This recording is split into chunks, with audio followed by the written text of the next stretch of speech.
What is it that makes someone a legend? What is it about their lives that catapults the rare few to greatness? It's difficult to say, but in all of history, there is only a handful of truly great figures, and none was greater than Napoleon Bonaparte.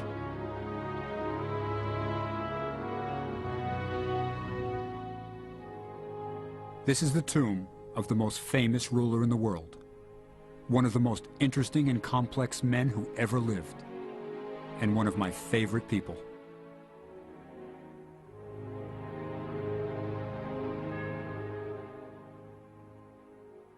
Napoleon Bonaparte's buried in there. There are more books written about Napoleon than any other man in history. But you don't get to be that famous just by being a great general. He was a genius, interested in everything: art, literature, mathematics. You know our system of numbering houses? Odd numbers on one side of the street, even on the other? That was Napoleon's idea. But in spite of his fame, there's a mystery year in his life that practically no one knows about. But it's when a young general became Napoleon the Great. It was a year that changed the world.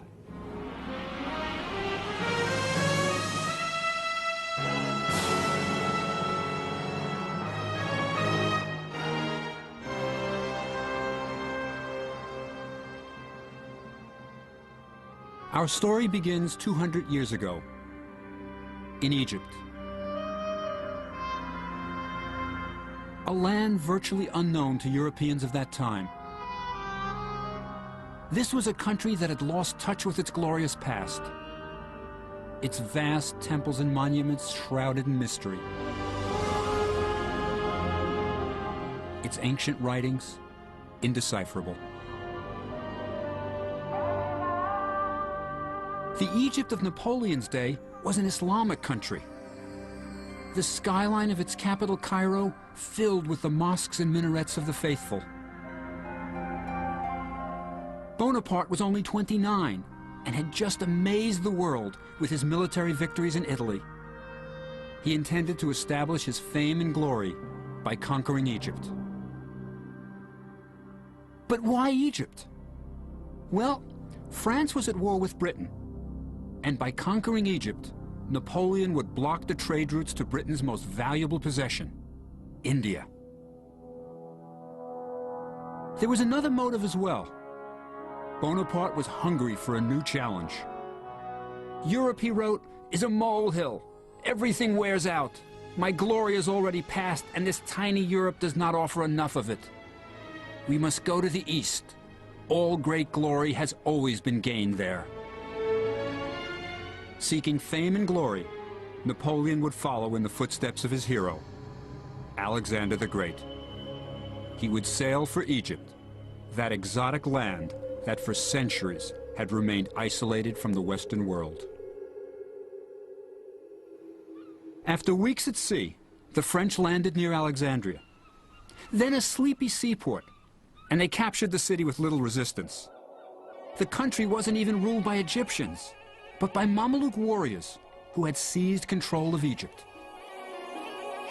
In the 13th century, the Egyptian Sultan brought 12,000 young slave boys, Mamelukes, from the Caucasus Mountains near Armenia, and trained them for an elite fighting corps. The Mamelukes soon overthrew the Sultan and had ruled from Cairo ever since. Soon, Bonaparte would have to fight them, but that was easier said than done. This is the Egyptian desert. It's hot, very hot. It goes up to 130 degrees in summer. Tourists are advised to wear a hat, light clothing, and drink a quart of water every hour. Bonaparte arrived in July. His men had heavy woolen uniforms and no water bottles. Why? Because Bonaparte was an amazing contradiction. He could manage minute details of his campaign, was a great strategist, but when he wanted something, he just wanted it. And now he wanted Cairo, which was 130 miles away. So he took his army, marched them through the desert with no accurate map, inadequate supplies, and hardly any water. Napoleon was economical with almost everything, except the lives of his men. As they marched across the desert, the heat was unbearable, and the troops began to strip off their uniforms. Crazed by the heat and lack of water, many dumped their rations. Who could eat dry biscuits when dying of thirst? The dust parched their throats and the sand burned their feet as the soldiers marched toward Cairo. To add to their misery, lakes and ponds shimmered on the distant horizon when none were there. The soldiers called them mirages, literally visions. Tormented by the prospect of water, only to find it was an illusion, some men lost their wits and committed suicide. When wells were found, they were emptied in minutes. Sergeant Francois wrote, "More than 30 soldiers died by those wells." When the soldiers finally reached the Nile, they broke ranks and threw themselves into the water. Some jumped in with their clothes and weapons, floating and swimming for hours, drinking as much as they could. Then they gorged themselves with watermelons from nearby fields. By the time they reached Cairo, many had dysentery. It was 3 weeks since the army left the Egyptian coast, and now they prepared for battle. The Mameluke battle line was drawn about a mile from the French. Behind them loomed the Great Pyramids. To the left, the mosques glittered on the skyline of Cairo. At 2 p.m., during the worst heat of the day, the French army prepared to engage the Mamelukes. The Mamelukes were no ordinary cavalrymen. An elite and proud fighting corps, they were unafraid of death. They believed they would go straight to paradise if they died in battle. Their tombs were large and elaborate.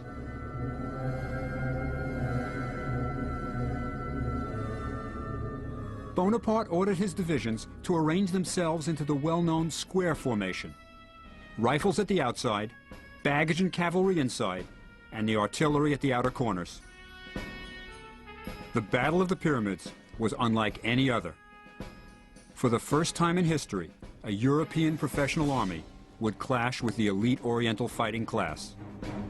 It could have been billed as East meets West.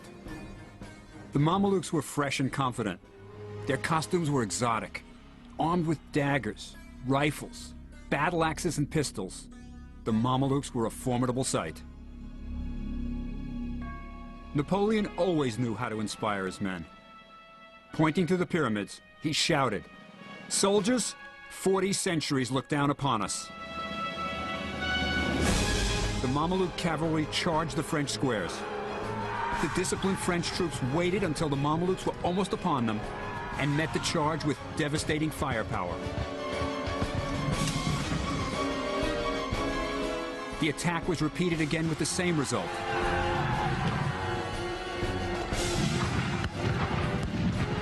Mameluke corpses littered the battlefield. To the victor belongs the spoils, and the French were determined to collect. From the fallen Mamelukes, they stripped the jewels, gold, silver, and gathered up the fine weapons. This was their reward for all their suffering. Things were looking up.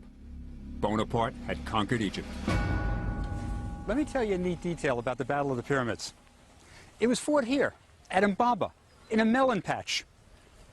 The pyramids are over there. Look at them. They're miles away. You see, Napoleon was concerned about how he'd go down in history. So he always gave his battles dramatic names. Battle of Mbaba, not so catchy. Battle of the Melon Patch, that's worse.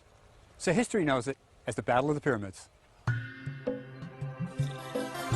Bonaparte had captured Cairo, and his officers happily moved into the palaces vacated by the retreating Mamelukes, sometimes even inheriting their harems. But in a sense, the Cairo of 200 years ago was two cities.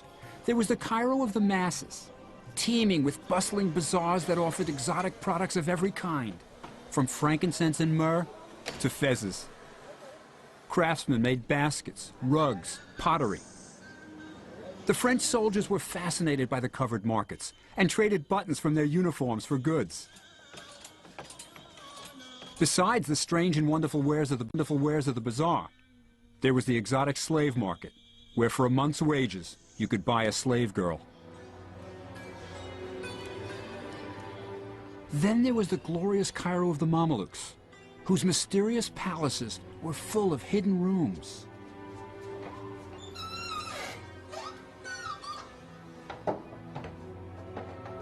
Where cloistered ladies of the harem peered from behind screens, watching the men talking and eating.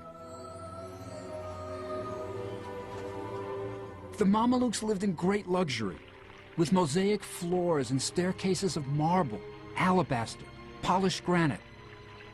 There was a bath on every floor, and windows with glass panes. Bonaparte occupied the house of one of the Mamelukes who had fled Cairo. But it wasn't all palaces and luxury. Napoleon had to deal with the fact that Egyptians, rich or poor, were bound together by one thing: a consuming devotion to their religion, Islam. So Bonaparte, being a practical man, announced, "I am not Christian, and my army and I want to become Muslims." It's really pretty wild stuff. It's as if the President of the United States had arrived in Cairo and announced that he and his entire entourage was converting to Islam. It's incredible. But you know, you have to remember, Napoleon has just been through the French Revolution. He's really a radical. And he's saying things that no other general on the planet would say. There was a small problem with conversion, however. Muslims do not drink alcohol, and the males are all circumcised. Two prospects that held little appeal for the French soldier.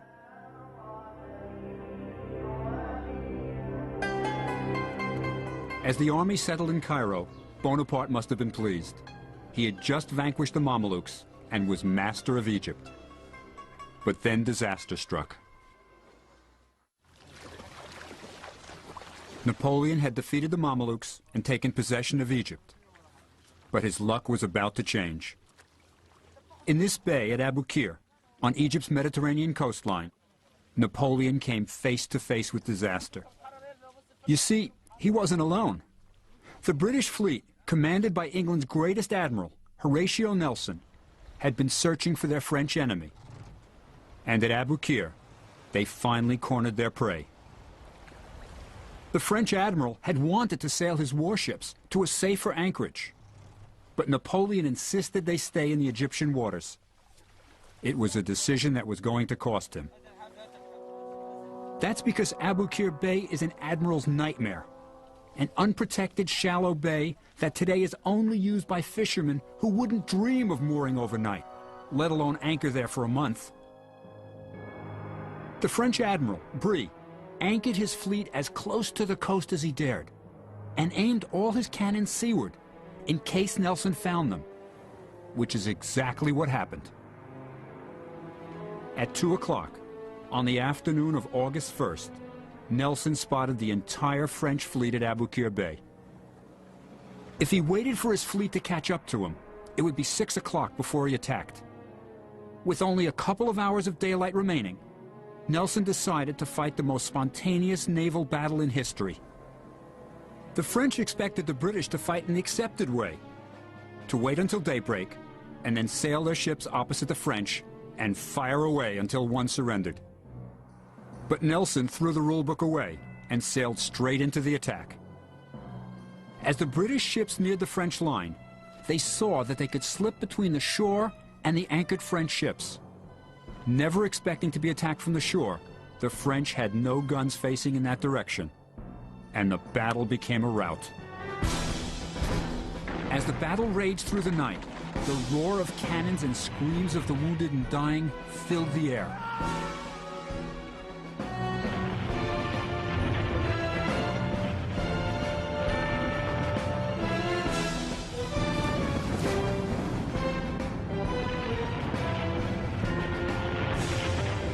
The L'Orient, the largest ship in the world, with 120 cannons, was about to perish. She was on fire, and having been freshly painted, was highly flammable. When the fire reached her store of gunpowder, she exploded with a roar that could be heard 50 miles away. It was undoubtedly the loudest sound they had ever heard. Shocked, the men on both sides stopped fighting for 10 minutes. When the battle was over, Nelson declared, "Victory is not a name strong enough for such a scene." It was the most decisive battle in naval history, Napoleon's Pearl Harbor. Nelson was a Navy man and had no intention of fighting on land. He had destroyed Bonaparte's warships, and it would be difficult for the French to get supplies or reinforcements from France. He dryly commented, "Their army is in a scrape and will not get out of it." And he sailed away, leaving the French stranded in Egypt.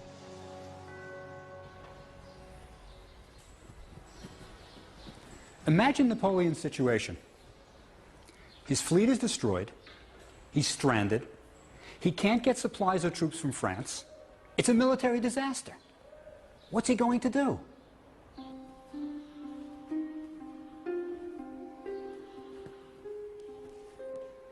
He founds a scientific institute here. This is no ordinary soldier. This is a general with incredible drive and intellectual ability. Napoleon's institute was made up of scientists, scholars, and artists whom he brought with him to study every aspect of Egypt. One of my favorites was Vivant Denon, the artist who helped Bonaparte bring Italian art back to France during the Italian campaign. At 55, Denon was one of the oldest members of the Egyptian campaign, but was quite happy to sketch the temples as bullets whizzed by his head. Then there was General Caffarelli, who led the engineering corps. He had lost a leg fighting in Germany and scurried about on a wooden one. Bonaparte really liked his spirit and took Caffarelli with him wherever he went. At the first session of the Institute, Bonaparte, the vice president, suggested research topics for the scientists, such as, how can the bread be improved? He is a Frenchman. Are the raw materials for gunpowder available in Egypt? He is a soldier. How can we improve the legal system of Egypt? He's a thinker, too. The scientists were free to investigate topics of their own, and even the most timid was more eager to explore the pyramids than to study bread ovens. With the institute formed, Bonaparte was now ready for his tour of the pyramids. And like every other tourist, he was probably shown a mummy. When Bonaparte visited the pyramids, he must have been really impressed. Remember, the Great Pyramid was twice as tall as any building in France. Until the Eiffel Tower, it was the tallest building on Earth. Napoleon urged some of his soldiers to climb the Great Pyramid, but he remained at the base. He had a sharp mathematical mind and calculated that there were enough stones in the three large pyramids to build a wall 9 feet high and 3 feet thick around France. Then, accompanied by religious leaders of Cairo, he entered the Great Pyramid. They came in through an entrance made by tomb robbers centuries before them.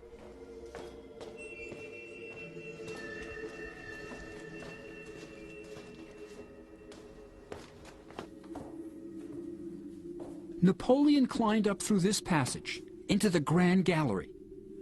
It would have been lit by torches.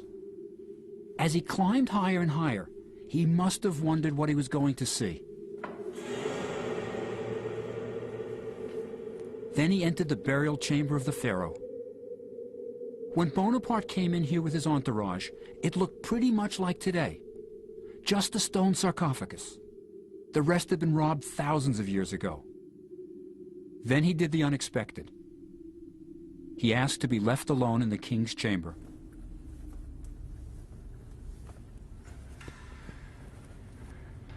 We don't know for sure what happened in here when Bonaparte was by himself. But as he was leaving, one of his officers noticed he was a little pale and asked him if anything strange happened. Bonaparte told him never to mention it again. Towards the end of his life, Napoleon was about to tell someone what had happened. But then he changed his mind. He said, "No, never mind. You wouldn't believe it." Maybe he saw Alexander the Great. Great men are supposed to have visions. And Bonaparte was never afraid to dream the big dream. Great men are supposed to have visions. And Bonaparte was never afraid to dream the big dream. While Bonaparte dreamed of building an empire in the East, back in Paris, he had real problems. A scandal was about to break that would plague him for the rest of his life.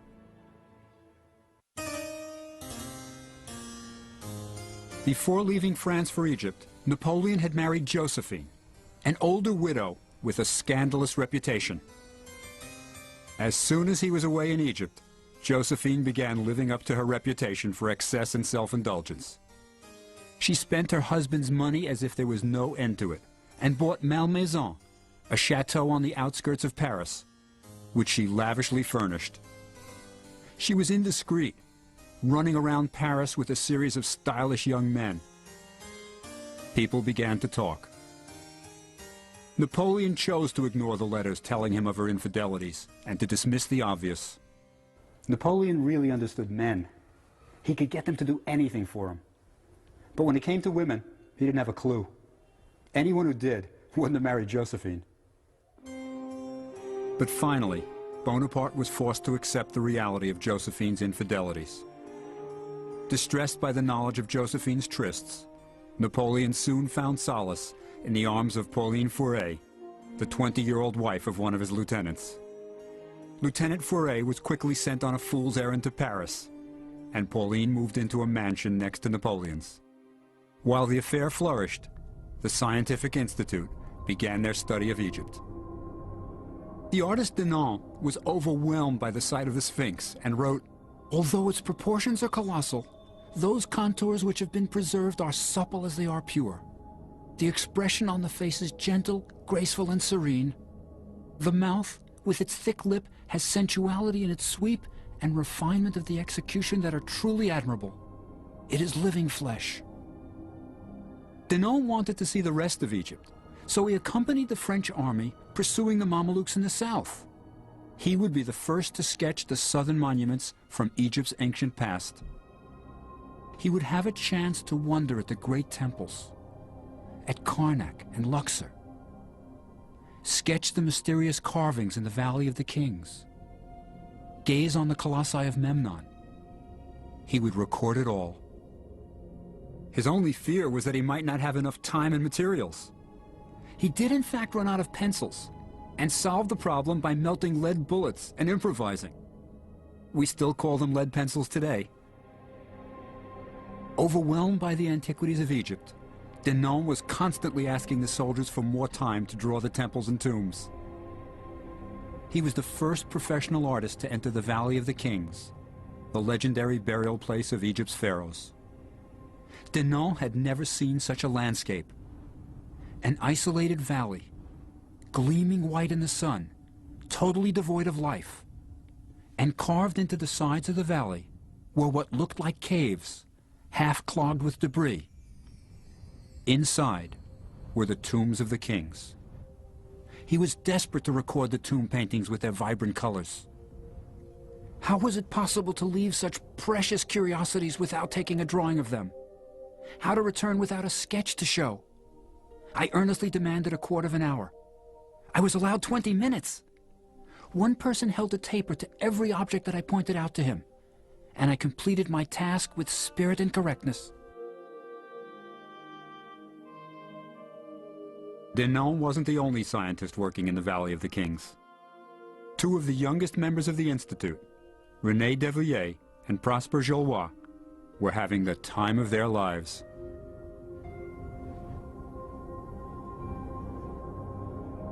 By the time the pharaohs were being buried here, the pyramids were 1,000 years old, ancient monuments. So the kings of Egypt selected a spot topped by a natural pyramid to look over their tombs.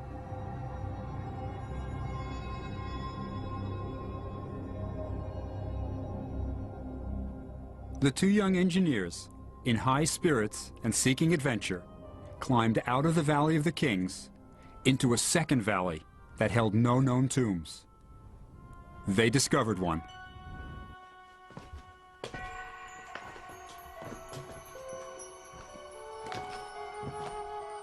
After scrambling through descending passages, they came to a deep shaft designed to protect the tomb by catching water from the occasional rainfall. There they came face to face with the owner of the tomb. But they had no idea who he was. You see, it would be another 20 years before anyone would decipher the hieroglyphs and read the names. Our young friends had discovered the tomb of Amenhotep III, one of the greatest kings of Egypt. This was the king who built some of Egypt's grandest monuments. They also didn't know that Amenhotep ruled for 38 years, plenty of time to build a huge tomb. So they explored the pillared halls, mysterious side chambers, and magical spells on the walls. Finally, in the burial chamber, they found the king's broken sarcophagus. But Amenhotep wasn't there.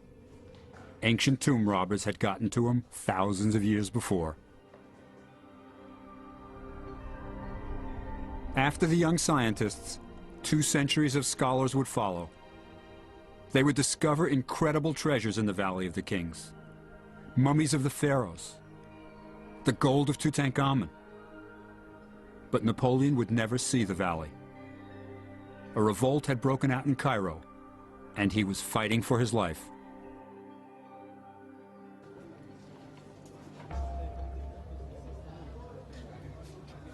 The Cairo coffee houses, just as today, were where Egyptians gathered to smoke and drink strong Turkish coffee. Don't ask for latte here. The talk was inevitably of politics and the French invasion, but the whispers were of revolt. Bonaparte's hold on the city was slipping. All along, Bonaparte tried to convince the Egyptians that he was really a fellow Muslim, their friend and liberator. They never really believed him. Besides, he was taxing them to death to support his army. There were other problems, too. An Arab writer of the time noted, "The presence of the French in Cairo was intolerable, especially when the Egyptians saw their wives and daughters walking the streets unveiled and appearing to be the property of the French, with whom they were seen in public and with whom they cohabited. Before these facts, Muslims died of shame." The makings of a revolt were beginning to bubble. From their pulpits, the religious leaders of Cairo preached against the French infidels, and on October 21st, all hell broke loose. One of the religious leaders cried, "Let all those who believe there is but one God take themselves to the Mosque of Al-Azhar. Today is the day we fight the infidel." By 6 in the morning, faithful Muslims were running through the crowded Cairo streets with sticks and muskets. Soon, small groups of French soldiers were attacked, and General Dupuy, the commandant of Cairo, was killed. Bonaparte raged from his headquarters and ordered the cannons of the citadel to be aimed at Al-Azhar Mosque and anything else near it. The assault lasted 12 hours.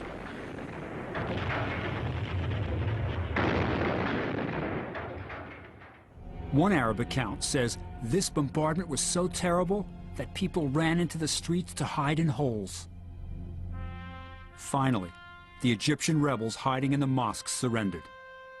To this day, you can see the scars of the bombardment. This is where Napoleon really blew it. His soldiers entered this mosque on horseback. This is outrageous. You don't even enter a mosque with shoes on. No supporter of Islam would ever permit that. The revolt of Cairo may have been over, but so was any chance Bonaparte had of Muslim support. When the sheikhs came to Bonaparte the next day, he appeared to be forgiving. He even commissioned a painting of him pardoning the leaders. "I know many of you have been weak, but I would like to believe none of you is guilty." But when the sheikhs left, Napoleon ordered all those who had taken up arms against him be rounded up and taken to the army's headquarters in the citadel. There, secretly, in the middle of the night, the rebels were beheaded, and their bodies were thrown into the Nile. Napoleon beheaded, and their bodies were thrown into the Nile. Napoleon was learning how to behave like a Middle Eastern dictator. Bonaparte had been in Egypt a mere 4 months, but a lot had happened. He had defeated the Mamelukes, established a scientific institute, lost an entire naval fleet, crushed a revolt, and discovered that his wife Josephine was unfaithful to him. Now he faced another problem. The Turks were massing troops in the Holy Land. So Bonaparte decided to march out and destroy them before they became a real threat to him. His army passed through village after village with no resistance. And then they reached Jaffa, today a suburb of Tel Aviv. Within the walled city, 3,000 Turkish troops combined with the citizens to resist. Bonaparte bombarded the city with everything he had. Finally, he sent emissaries to arrange the conditions of surrender. But the Turks killed them and displayed their heads on the ramparts. When the French troops finally took the city, they went berserk. Bonaparte noted in his journal, "The soldiers' fury was at its height. Everybody was put to the sword. Being sacked, the town experienced all the horrors of a city taken by storm. The massacre was terrible. Soldiers became beasts, sinking their bayonets into old men and babies, raping young girls still locked in the arms of their dead mothers, while the cries for mercy from the sick and elderly filled the air." But this was only the beginning.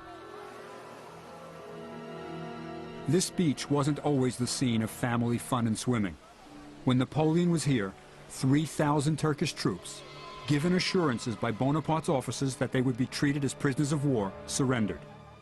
When Bonaparte saw his officers return with several thousand prisoners in tow, he asked, "What am I to do with them?" To escort the prisoners back to Cairo would take too many soldiers. To keep them with the army was too cumbersome. To feed them, impossible. To set them free, unthinkable. Something horrible happened here 200 years ago. Napoleon had the 3,000 Turkish prisoners killed. They were marched to this beach. The French opened fire. Pretty soon the sea was red with their blood. And then the French were told to use their bayonets to save ammunition. This massacre could never have happened in Europe. But Napoleon wasn't in Europe, and he was behaving like a Middle Eastern despot. You know, it took 3 days to kill all those Turkish prisoners. Even Turks who swam out to distant rocks were hunted down and bayoneted to save bullets. Bonaparte would need all the ammunition he had. His problems were only beginning.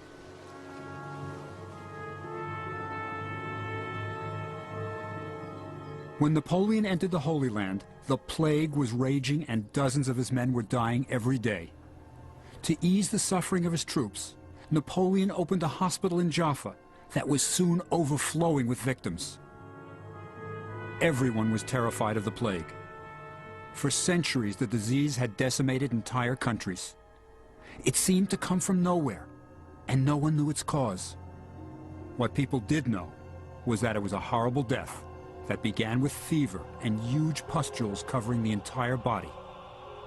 As the fever raged, the victims' tongues would swell, and their thirst became unbearable. The plague was killing dozens of men every day, but even worse than the loss of men, it was demoralizing Napoleon's army. Soldiers were afraid to assist their stricken comrades. Bonaparte had to stop the panic. So he declares that fear is the cause of the plague, and courage the cure. Not very sound medical advice, but he's willing to back it up. So he comes here, to this plague hospital.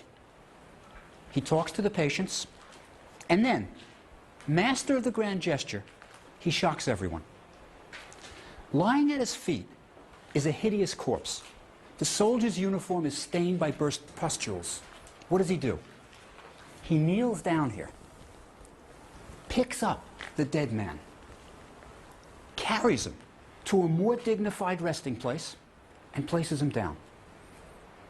Say what you will about Bonaparte. He wasn't afraid. That's why his armies would do anything for him. Later, Bonaparte would have this event immortalized in a painting, where the dead soldier is shown as alive, and the hospital appeared far grander than it really was. Better for the legend. As horrible as it was, the plague was not the fiercest of Bonaparte's opponents. That was yet to come. When Napoleon's army reached the city of Acre, they faced one of the cruelest tyrants in the Holy Land, Djejer Pasha. Djejer was called the Butcher because most of his servants were missing an ear or an eye, the punishment for making a mistake. Djejer's fort, which defended the city of Acre, was almost perfectly situated, with only one heavily fortified side facing the land. That was a crucial point in the battle to follow. You see, there are two basic tactics if the enemy is protected in a fort. A, set up your camp around the fort and starve him out. B, storm the fort. But Bonaparte couldn't starve him out. The enemy English fleet sailed up to the fort and supplied Djejer Pasha with all the provisions he needed. That leaves Plan B, storm the fort. But there was a problem here too. The fort was very well protected, with some of the newest and largest cannon in the whole Middle East. Napoleon had lost all his heavy artillery to the British Navy. And to attack a fort like this, without heavy weapons on your side, is military suicide. Any other general would have given up. So what did Napoleon do? He attacked the fort. Like I've said, he's 29 years old, and he's never lost a major battle. But the assault would be extremely difficult. The British had placed cannons on a small island just offshore to protect the fort's most vulnerable area, the city's main gate. Napoleon's one-legged Caffarelli realized they would have to attack the area of the fort furthest away from the British gunships. So he chose to attack a corner tower. Once it was breached, the French could storm the fort, but to get to it, they would have to cross a moat. Caffarelli stomped around supervising the operation. The French were camped a quarter of a mile from the moat, so an engineer was sent to scout it, but he was killed by a sniper. So Bonaparte didn't have the details of its depth and construction. All they could see was a gradual slope from the top towards the bottom. When the men finally charged, they discovered the slope into the moat ended abruptly and was followed by a sheer drop of 20 feet. The French frantically tried to construct ladders to climb into the moat and then scale the other side, but it was impossible. As Djejer's men fired on them, the moat became a death trap.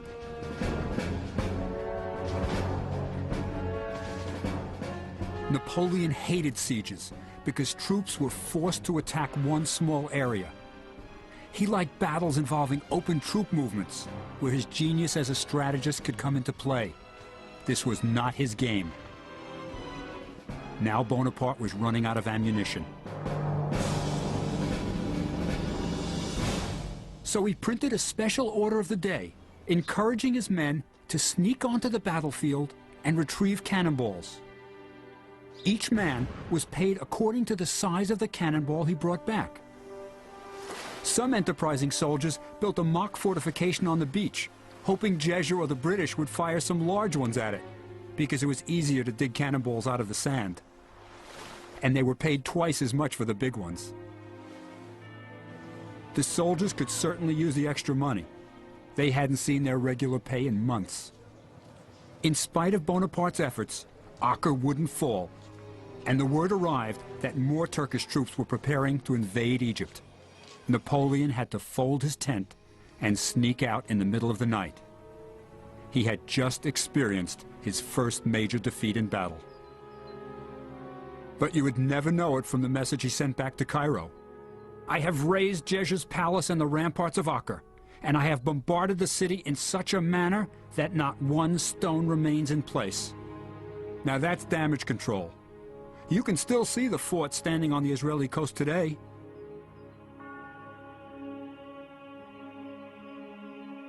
But the one thing he couldn't disguise were his losses. Bonaparte's favorite, one-legged Caffarelli, had his arm shattered by a cannonball and died. Bonaparte's favorite, one-legged Caffarelli, had his arm shattered by a cannonball and died 18 days later.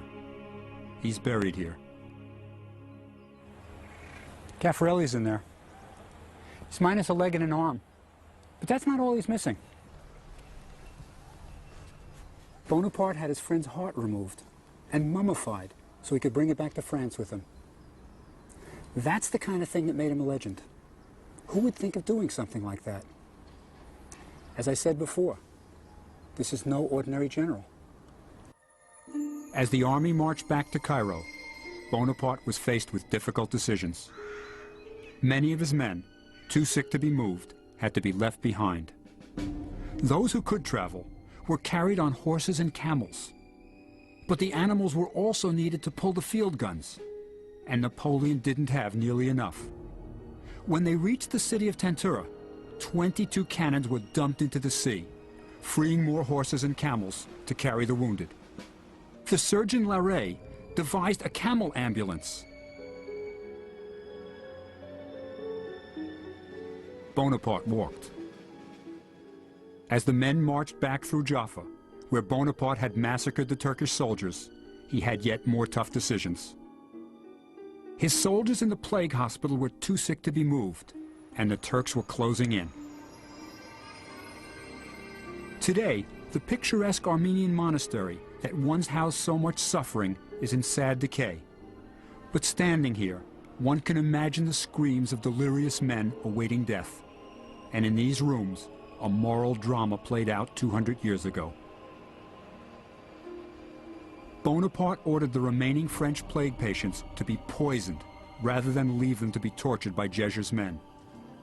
The poison was administered by the army's chief pharmacist, who deliberately gave the patients a small dose, and some recovered to tell the tale. Later, Bonaparte insisted that the poison was left at the patients' bedsides so they could take it voluntarily in order to avoid falling into the hands of the enemy. When Bonaparte finally neared Cairo, he called a halt. He had a plan. The wounded were left in villages outside the city. The healthy were formed into ranks, captured flags were carried in the front, and a band played, and the army entered Cairo triumphantly through the Bab el Nasser, the Gate of Victory. Not only did he enter through the Gate of Victory, he renamed its towers after his countrymen. You can still see the inscriptions. Bonaparte was a hero. At least that was his version. In his heart, he knew the Egyptian campaign was lost, but he was far from finished. Napoleon realized his Egyptian campaign was lost. He had been soundly defeated at Acre, was losing hundreds of men every day to the plague, and had no way of getting reinforcements. Well, if his glory didn't lie in Egypt, perhaps it awaited him back in Europe. He summoned his next-in-command, General Kléber, to the fort at Rosetta, but it was an appointment Bonaparte had no intention of keeping. As Kléber made his way to the fort, Napoleon was miles away on the Alexandria coast, boarding a ship. He was about to leave Egypt forever. He didn't tell Pauline, his mistress. He didn't tell the army. He didn't even tell his next-in-command, General Kléber. I don't think he wanted to see him face to face. Instead, he left him a packet containing this letter. It's got some really interesting insights into Bonaparte. Look over here. He talks about how the news of Europe is forcing him to leave for France. And down here he says, "It hurts me to leave my soldiers to whom I'm so attached, but it'll only be temporary. Lots of luck." Poor Kléber. He's in charge of an army that's decimated by the plague. No hope of reinforcements. And it's worse. Bonaparte tells him to collect taxes, continue military victories. You know, Bonaparte's done it again. He's putting a very positive spin on his own military disaster. The spin worked. When Bonaparte returned to Paris, it was not as a defeated general who had just abandoned a decimated army, It was as a hero. He immediately had medals struck, showing himself as the liberator of Egypt. He was commemorating victories that never happened. One medal even showed him entering Egypt like a Roman emperor in a chariot pulled by a pair of camels. That's chutzpah. He had lost half his army, but everyone believed him. Within weeks, he was ruler of France.